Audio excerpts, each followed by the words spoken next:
Welcome to the I Have Thoughts podcast, where we explore the strategies and mindsets that successful entrepreneurs use to thrive. I'm your host, Alicia Young Collins, and in this episode, we're going to be talking about the importance of self-care for entrepreneurs.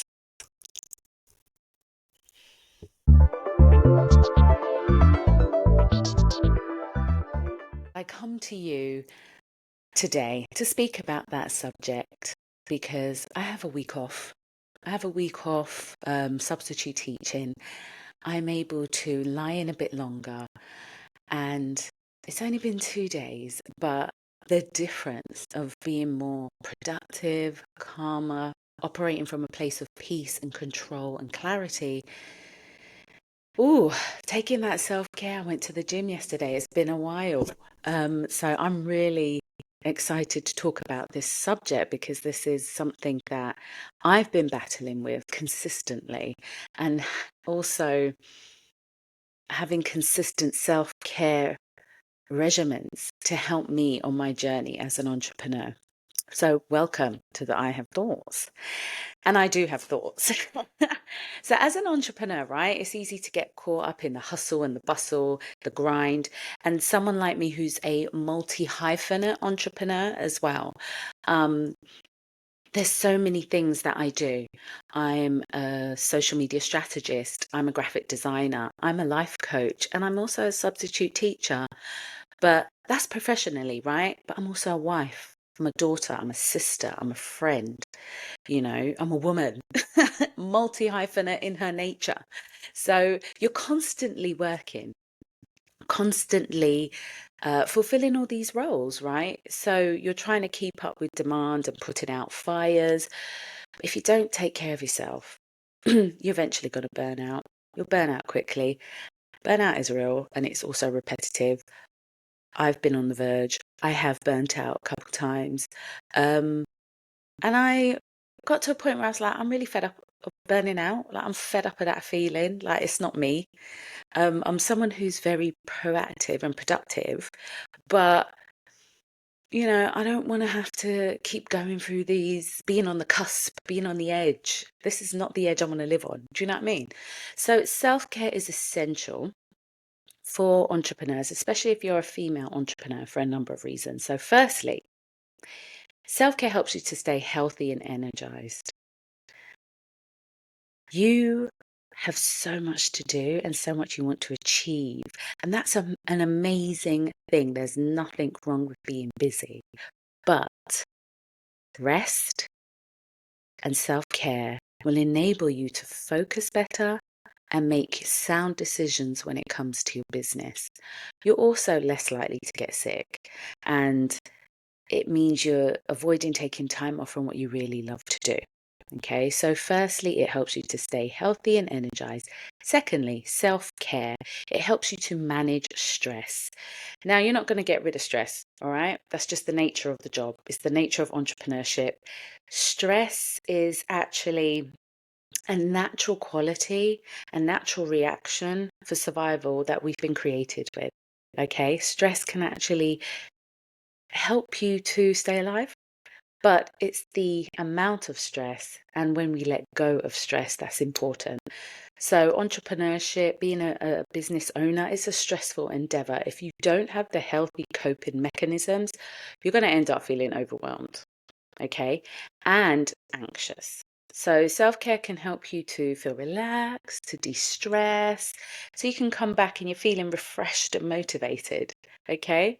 So, managing stress, that's the second thing. And thirdly, self care helps you to maintain a positive attitude. Oh,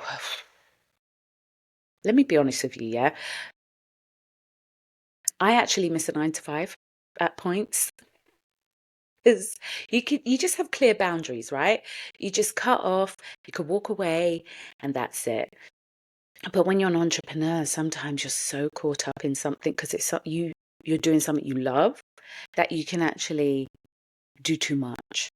And that's when you can get into the negative.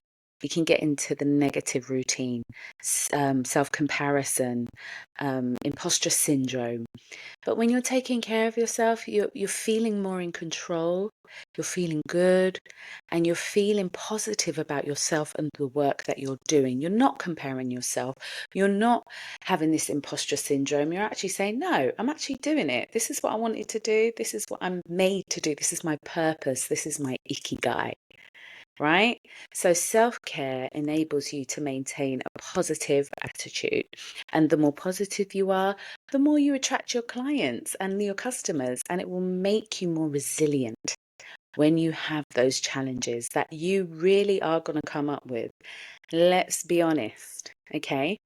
In life, accept the challenges, the difficulties, but the mindset, the positive attitude will help you to be more resilient to face those, okay?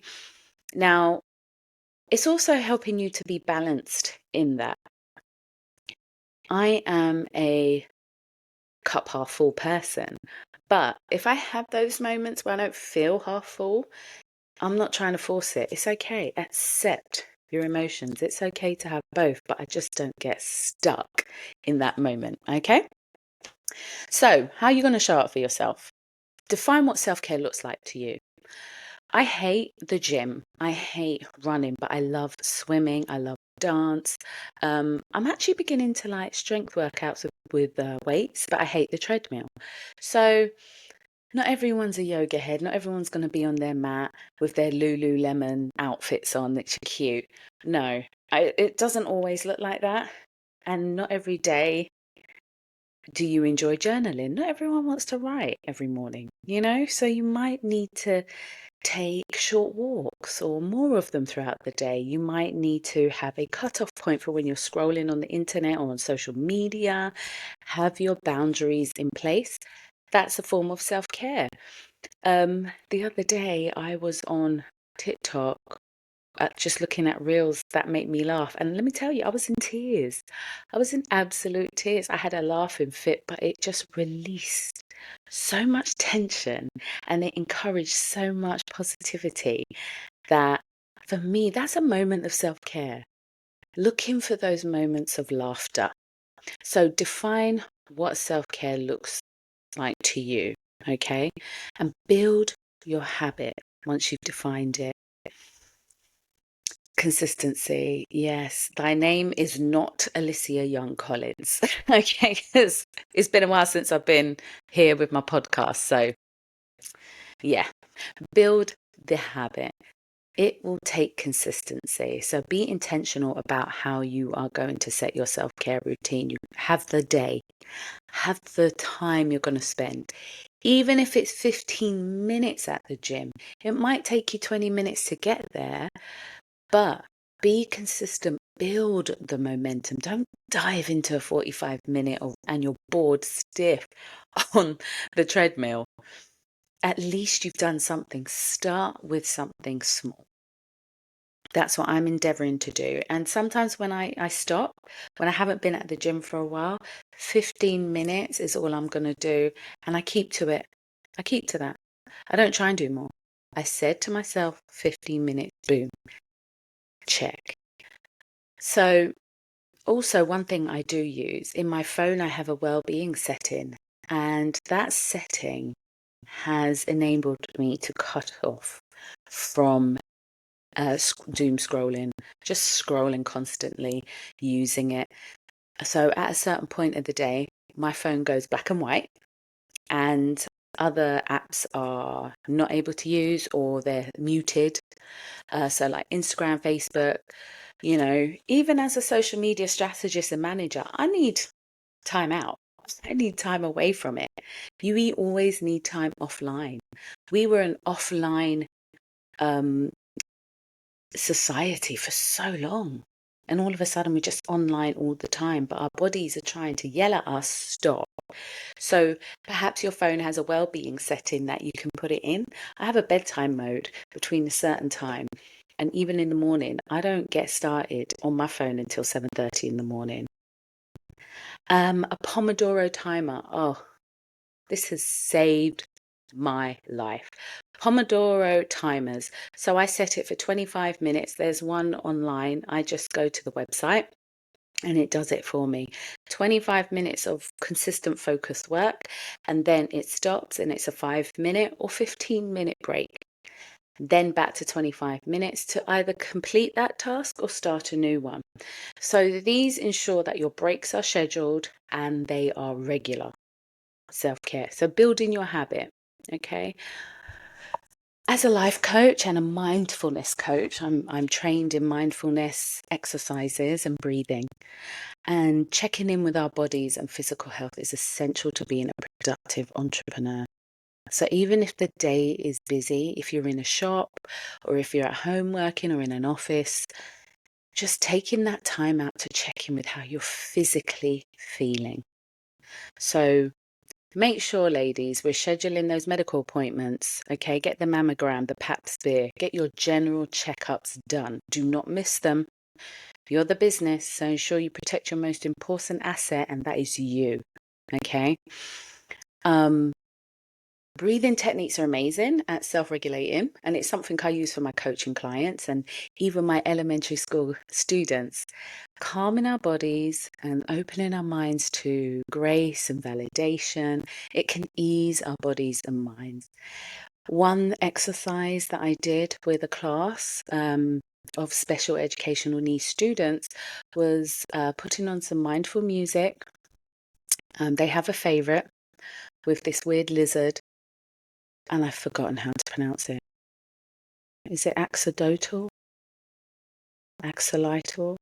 Some weird looking lizard. Anyway, they have a cute version with some mindful music. And I encourage them to sit in their seats with their feet on the ground and just to tap their bodies while they're breathing. Touch their forearms, their elbows, tap their collarbones softly.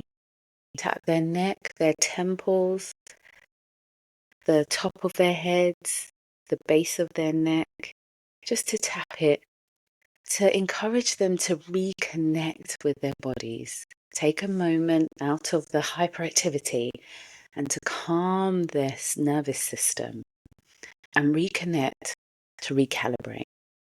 Okay, so breathe in deeply while we do it, and just to reconnect with where you're at. Because sometimes in moments of heightened stress or anxiety or excitement, we kind of feel like we're having an out-of-body experience, right? So this is a way to reconnect yourself into the moment and place yourself calmly and mindfully back into your experience.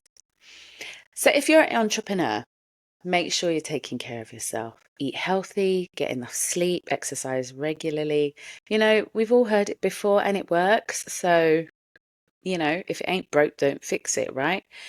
Take some time for yourself each day to relax and de-stress. And don't be afraid to ask for help when you need it. Remember, self-care is not selfish.